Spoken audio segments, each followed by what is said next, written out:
అఖిలాండకోటి బ్రహ్మాండ నాయకుడు కలియుగ ప్రత్యక్ష దైవమైన శ్రీ వెంకటేశ్వర స్వామి వారికి పరమ పవిత్రమైన లడ్డూ ప్రసాదం కల్తీ అయింది.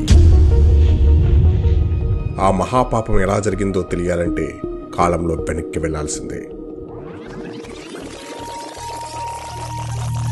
2024 కూటమి ప్రభుత్వం అధికారం చేపట్టగానే వైసీపీ హయాంలో తిరుమలలో ఏర్పాట్లు, ప్రసాదం నాణ్యతల మీద భక్తుల ఫిర్యాదులను తీవ్రంగా పరిగణనలోకి తీసుకుంది.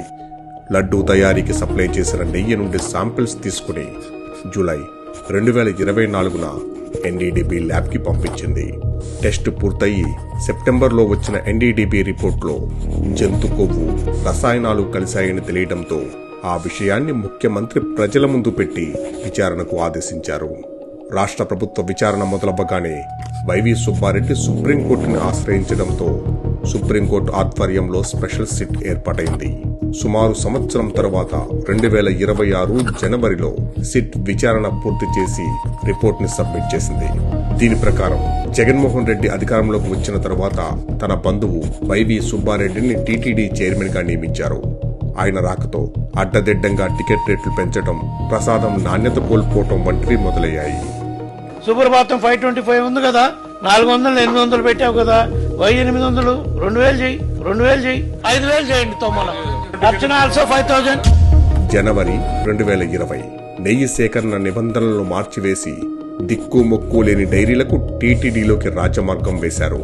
డైరీకి రోజుకు 4 లక్షల లీటర్ల పాల సేకరణ ఉండాలన్న నిబంధన తీసివేశారు.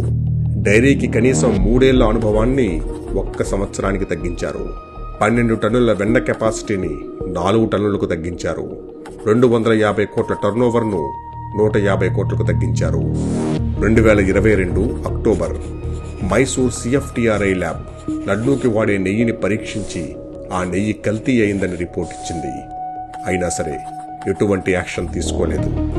ఇదే అదనుగా వైవి సుబ్బారెడ్డి పిఏ చిన్న అప్పన్న రంగంలోకి దిగి నెయ్యి సప్లై చేస్తున్న బోలేబాబా డైరీని కేజీకి 25 రూపాయల కమిషన్ ఇవ్వాలని డిమాండ్ చేశాడు.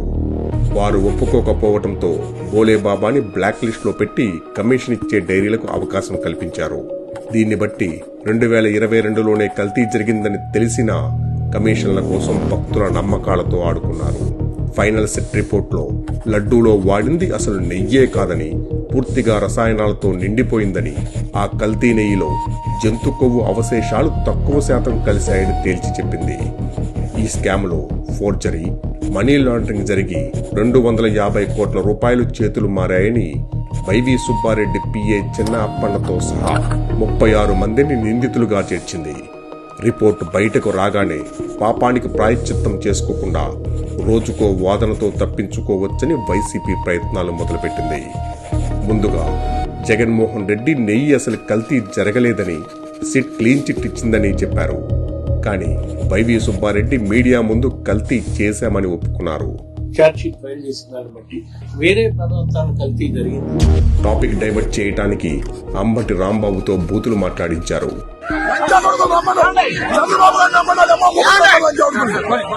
బొత్స సత్యనారాయణ గారికి హెరిటేజ్ చీజ్ ప్యాకెట్ ఇచ్చి ఇందాపూర్ డైరీ హెరిటేజ్ కి తయారు చేసే నెయ్యి అని చెప్పించారు.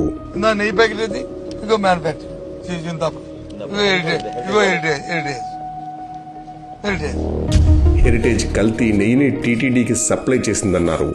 కానీ హెరిటేజ్ ఏనాడు టీటీడీకి ప్రత్యక్షంగా లేదా పరోక్షంగా నెయ్యి సప్లై చేయలేదు. హెరిటేజ్ మీద చేసిన ఆరోపణలకు హైకోర్టు మొట్టికాయలు వేయడంతో ఆ వీడియోలు అన్ని డిలీట్ చేశారు. బ్రిటానియా, అమూల్, హెరిటేజ్, పతంజలి లాంటి ఎన్నో సంస్థలకు ప్రొడక్ట్స్ తయారు చేస్తూ దేశంలో అతిపెద్ద డైరీ అయిన ఇందాపూర్ సోనాయి డైరీని హెరిటేజ్కి బినామీ అని చెప్పుకొచ్చారు. కానీ హెరిటేజ్ విలువ 3,200 కోట్లు, ఇందాపూర్ డైరీ విలువ 10,000 కోట్లు. అంటే హెరిటేజ్ కన్నా 3 రెట్లు పెద్దది.